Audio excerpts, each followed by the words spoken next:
Good morning, everyone. Welcome to today's sales and operation training. My name is Rual. I operate from the Johannesburg office.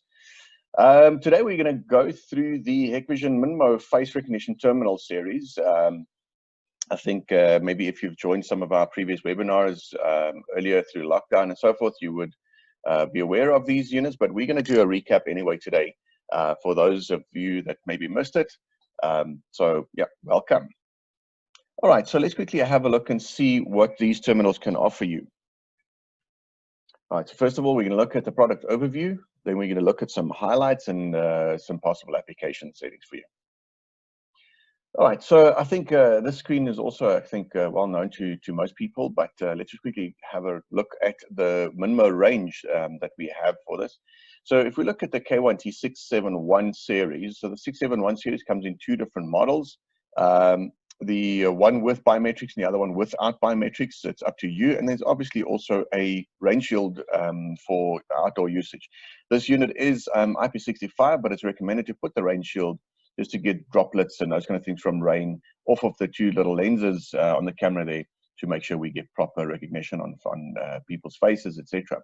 So the capacity of this unit is up to 6,000 faces, 6,000 cards, and up to 5,000 fingerprints. And event storage, so it can record up to 50,000 events in the unit itself, which means you can use it as a standalone unit. And if you need to inquire, you can connect a 4200 machine or something like that to it and get the logs from there, or maybe export it directly using a USB connection at the back of the unit itself. So this has got a network connection. Like I mentioned, it has a 2 megapixel IP cameras built in for the facial recognition part, and does time and attendance function. So time and attendance functionality built in, obviously, with all the schedules and all those kind of things. It supports face mask detection, which means that we can force, nowadays, we can force people to wear a mask when they do scan their faces to make sure that it is safe for everyone inside the buildings. A nice feature with this unit, it's got a, excuse me, an intercom function as well. So I can link this up to an intercom indoor station.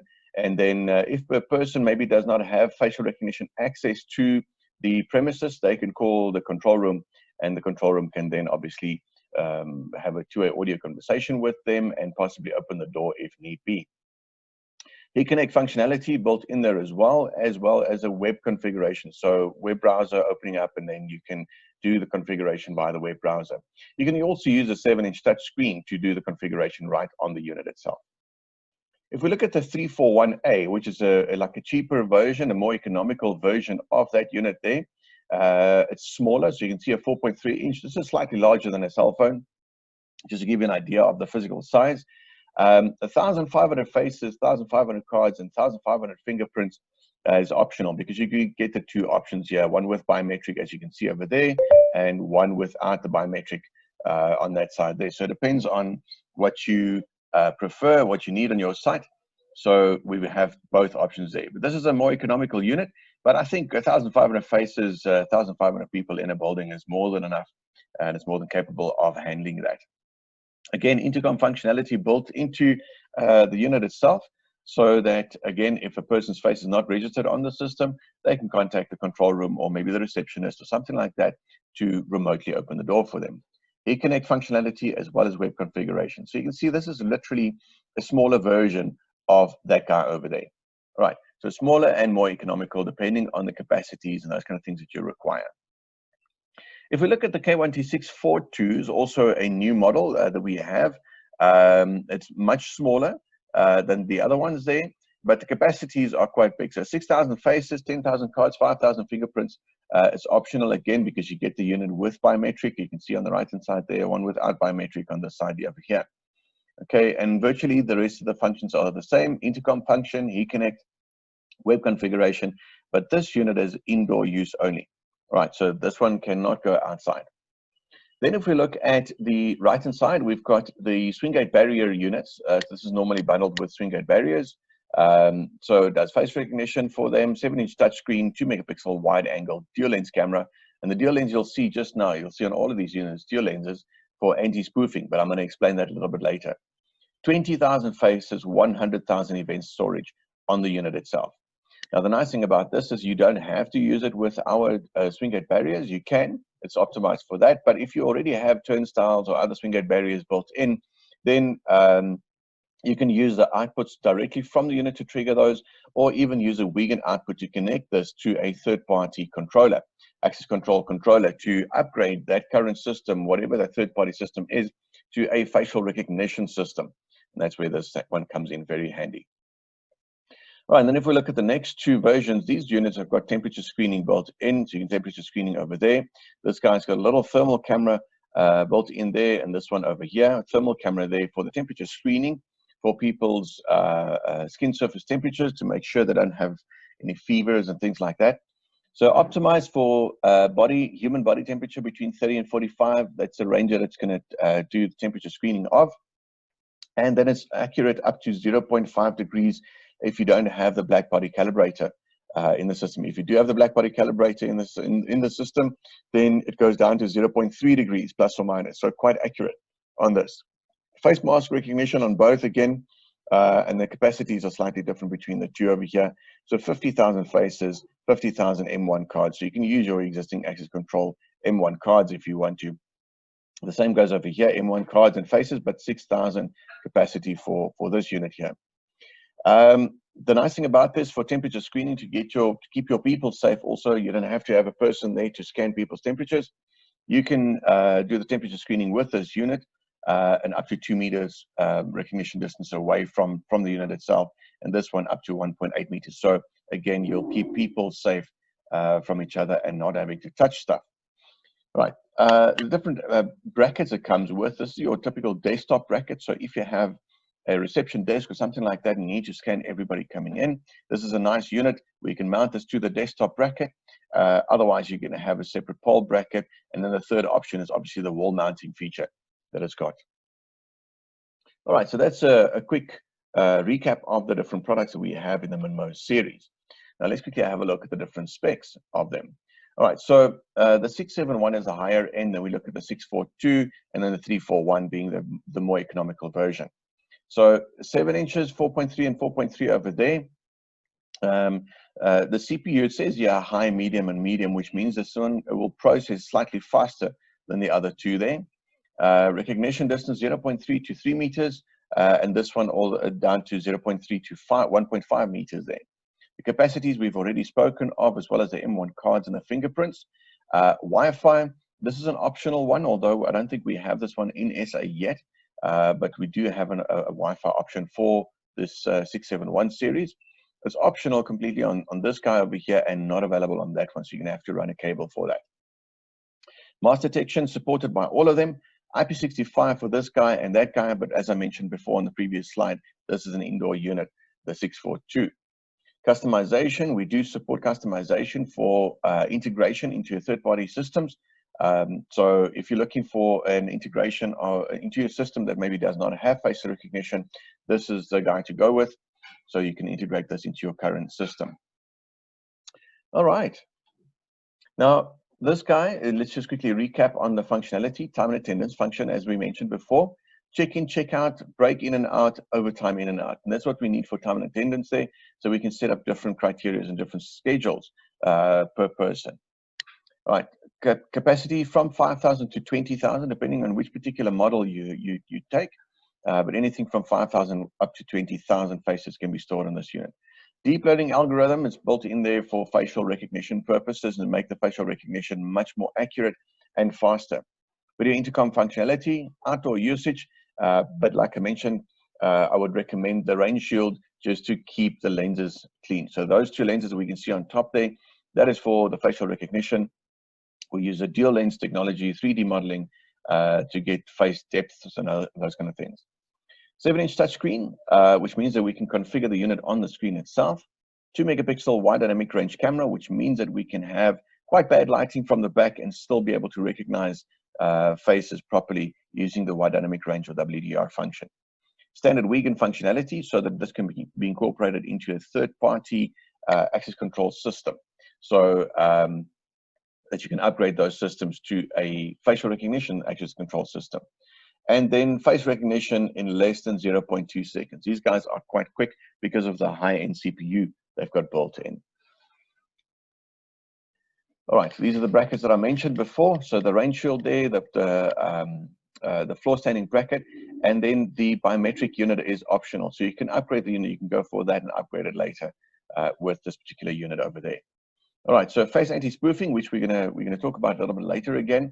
Multi-authentication, which means that in your higher end systems where you need to maybe protect or do access control at a bank vault or server room or something like that, where you need to have more than one person be at the door and swipe the cards or the fingers or present their faces, you need to have multiple people there before the door will open.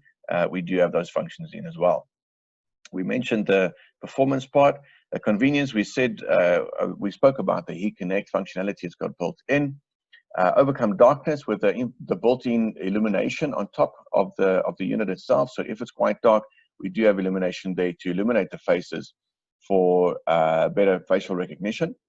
Web configuration we mentioned, as well as the video intercom functionality. Protocols for third-party integration, we support both SDKs and ISAPI protocols. So we will be able to help you if you wanted to integrate this into a third-party backend system. All right, the smaller one, the 341 AMF. The F is basically for biometric, so that's the one with a fingerprint reader there. The one without biometric will not have the F at the back, but both of them will support the MyFair 1 access control cards. All right, so competitive price. This is a very economical unit. And in most cases, this will suffice because of the capacities there, 1,500 face capacities, cards, and fingerprints as well. And as I mentioned, this is optional due to the two different kind of models that you take. All right, 150,000 event capacity built into this. So this will record 150,000 access control logs for you to be able to access later. All right, a nice function about this is the eHome protocol, or ISUP protocol 5.0. So this means that I can have a lot of these units. Let's say you've got a whole bunch of branches across the country. This just needs an internet connection, and that can all talk back to a centralized point wherever your control room is or wherever you need to access these devices in the country. So you can have them scattered. They don't have to form part of an immediate LAN connection back to your backend. So the eHome protocol makes it easier for you to do that. All right, the product overview or system topology. If you have an NVR with IP cameras and so forth, we can also incorporate these guys into your NVR and record their video from the unit itself. That gets connected via normal switches. We can also incorporate a master station that is normally situated in your control room or maybe at a reception desk to be able to communicate with these units here. So this unit can either dial using intercom functionality to dial the master station, or possibly an indoor station if the person does not have facial recognition access to these units over here.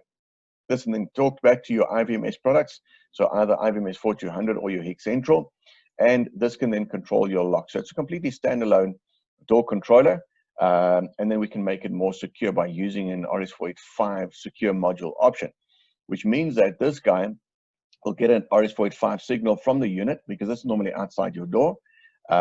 If a person should break this open and short out the relay, they've got access to your door or to release the lock. But to make it more secure, you're going to put one of these guys on the inside of your premises, a data connection between these two. This guy will tell that guy to open up the lock, and that will then control the lock itself. So to make your whole installation much more secure. Anyway, it's got this functionality in there. All right, let's quickly have a look at some highlights. All right, high recognition speed and accuracy.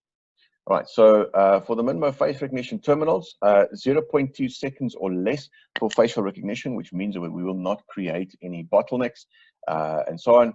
So the facial recognition, the deep learning algorithms also increases the accuracy and speeds using deep learning compared to non-deep learning or conventional facial recognition. All right, the deep learning also helps that your enrolled face and the live recognized face does not have to be under the exact same lighting conditions and all those kind of things compared to previous non-deep learning algorithms. All right, so this deep learning, as well as the two lenses that we've got on the unit for dual lens or 3D modeling, will help with the anti-spoofing as well, and depth for the deep learning algorithm to run better. Right, anti-backlight. Normally, at nighttime, we've got a problem with some lighting conditions and all those kind of things.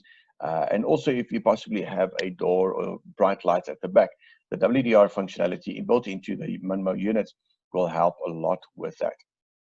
All right, so you can see an example over here. Traditional without WDR functionality, it's going to be extremely difficult to see who that is, and obviously to recognize that face. But with the WDR built in, you get this kind of a view, which means clear face again and better facial recognition.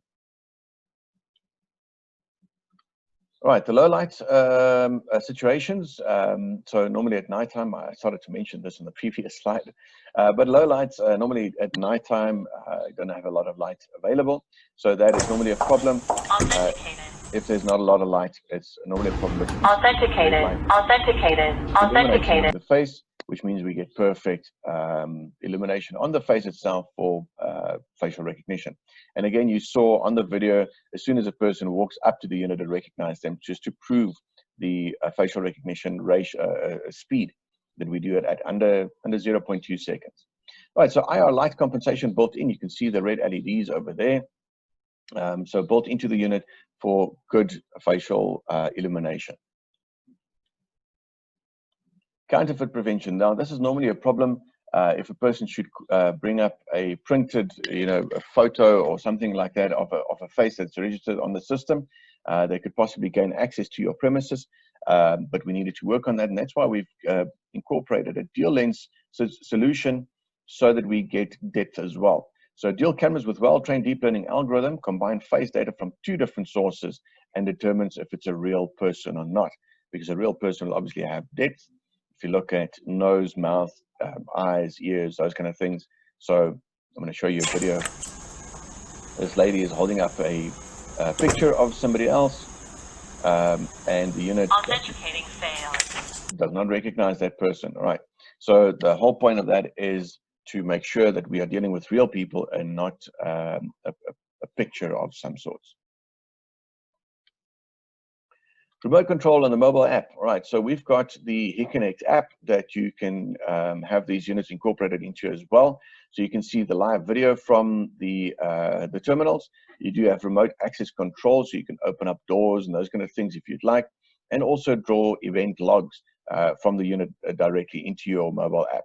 So very, very handy integration there with the HeatConnect app. Here we can see a small little video of how it should work. Person maybe does not have access, they can dial the person, or they can use the intercom functionality on the unit itself to call the person on the inside. That person can then call up the terminal to see if that person is really standing there and then remotely open the door.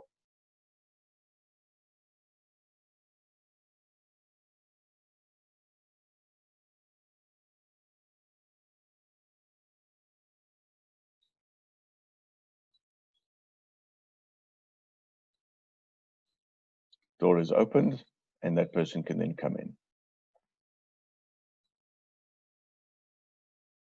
Okay. All right, so the eHome 5 protocol, or ISUP protocol, like I mentioned earlier, you can have these units scattered all over the world, really, if you'd like to, and it all talks back to one central point through the internet, and obviously you can handle your database and everything from there, manage the whole database from there. So you don't have to have a direct LAN connection or something like that to your IBMS 4200 or Heat Central. For that matter, they can be scattered wherever, and then still talk through to the unit. So it works very similar to a typical DNS, but the eHome protocol creates the connection from the unit back to your backend and not the other way around like your DNSs would work. So eHome protocol on this will talk to eHome server on the internet side. This will talk to the same eHome server and get all the information traffic flow through there. All right, web management. So we can do live view, we can do captures and recording and unlock and everything from the web interface of the unit itself. You can do searches as well, search for events, logs, etc. Employee IDs, name cards, times, and so forth. User data, we can add, we can edit, we can delete, search, etc., as well as do all the configurations that you need to. Right, personalized settings. You can configure the unit to do personalized settings or personalized welcome messages. Welcome to Hiikvision. Okay, and then if you'd like, you can do like a Happy New Year. All right, so text-to-speech, voice prompting, editable, so you can edit your own message in there, and then prompt information customizable, homepage icon customizable, as well as screensaver customizable, which means you can see the logo.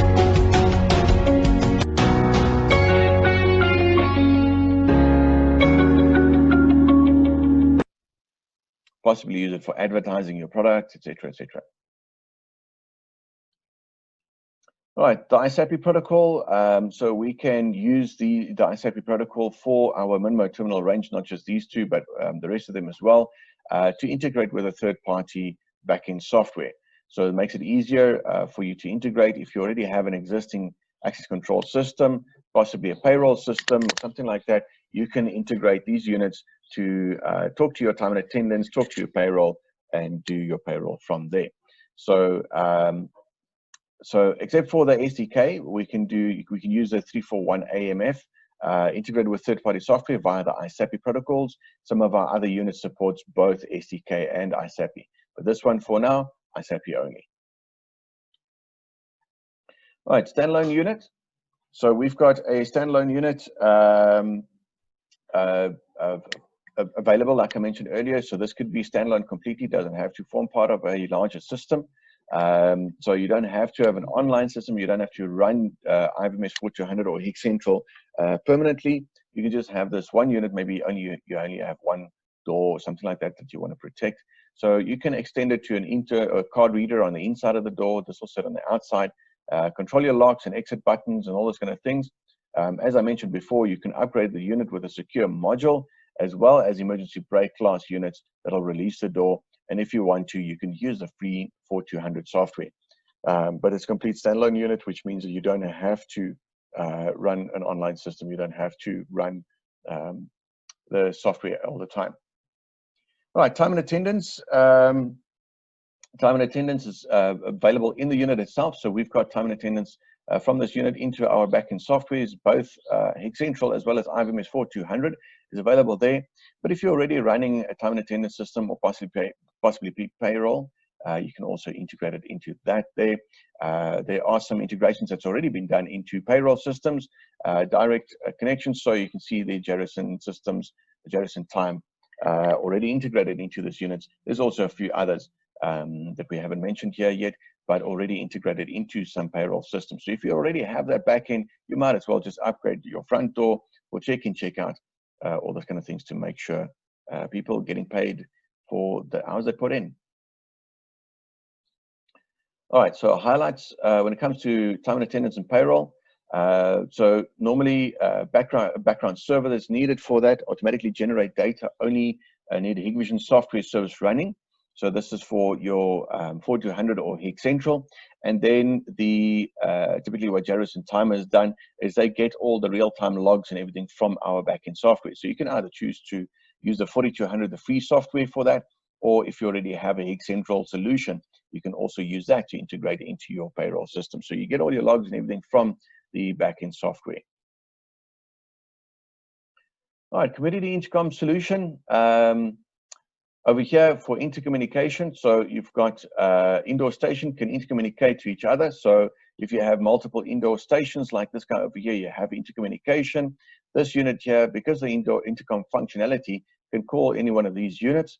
So a nice access control as well as intercom function built into the unit, and then obviously mobile app as well. So I don't have to be at the home or the residence to be able to answer the call. I can do it from my mobile app. So it'll dial through to the app and I can open the door and have my conversations with that. Face community solution, so mobile calls with HiiConnect mobile app, receive calling anytime, anywhere. So very similar to this, but the upgrade here is this unit will obviously call the indoor station. The indoor station can also call the mobile app, but the master station can also be called from this unit over here. So normally for your communities, your bigger estates, apartment blocks and so forth, it's recommended to have a master station to manage multiple calls. If somebody comes to the front door, calls the control room itself, the control room can then dial through to the indoor station to ask if they should open the door or not. So typically what we normally see at estates and so on. Okay, so the community intercom station system works like this. You've got your terminal, everything's connected, so you can dial the indoor station directly. And you can see the mobile app also receiving the call. You can answer from anywhere and obviously open the door if you need to.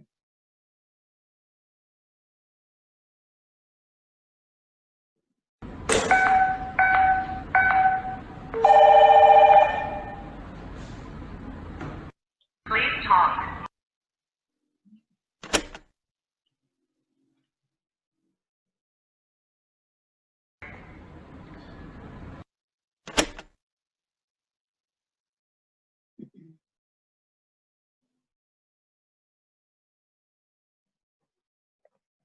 Okay, so you see there that visitors can then, if they don't know the number that they need to dial for the indoor unit or for the particular residence, they can call the reception or the control room and they can be answered. They can also answer the call from there directly.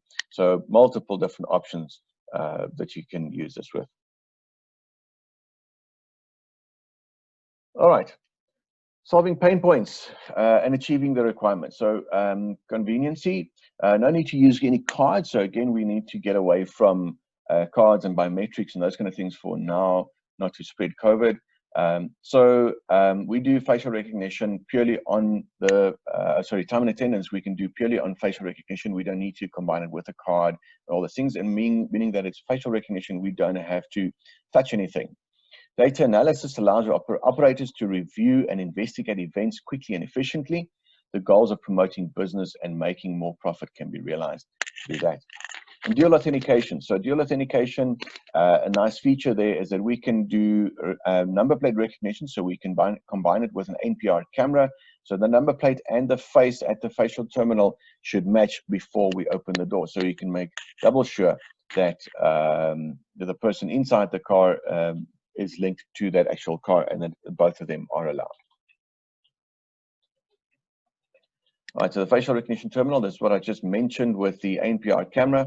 So you've got your terminal over there, the NPR camera. So the NPR camera will send the number plate details via the weekend connection to the terminal. The terminal will do the authentication, and then you can have either the terminal linked to your swing gate barrier or trigger the relay on the NPR camera. And all of this will obviously be communicated back to your backend system. The backend system for this purpose could also be Hiik Central or 4200 software. So you can manage this from wherever you need to. All right, some applications, some labor-intensive industries, factories, and those kind of places. You don't want to cause bottlenecking and so on. So here's an example. Textile mills has been used. Abnormal time and attendance records cannot be controlled. It's very difficult because of the huge number of people there. Damaged fingerprints because of the type of industry, mining, all those kind of things. Those fingerprints gets damaged. It's very difficult to do biometric or to use biometric readers there, which obviously also causes low efficiency. All right, so our solution is obviously much faster because it does facial recognition in less than 0.2 seconds, so less bottlenecking there. We don't need biometrics, we can do facial recognition, so we overcome the fingerprint issue then in those instances. Chemical plants, very similar type of thing needed there, except for they are wearing gloves and so on. So again, biometrics is out of the question. They needed some kind of other solution. So again, facial recognition is a solution for that for them. Like I said, we can even do facial recognition with masks on, so that is also good to use over there. All right, so that concludes our training for today. If you have any questions, please pop them into the Q&A box. I will gladly answer your questions. And then, yeah, if you enjoyed this, please have a look. We're going to update this to our YouTube channel soon, probably between today and Monday. The recording of this video will be on our YouTube channel. If you don't have the YouTube channel yet, you're more than welcome to email me. I will put my email address in the chat box so that you can contact me there if you need to have the YouTube channel. But otherwise, you can just Google our YouTube channel and you'll find the sales and operation training recordings all over there.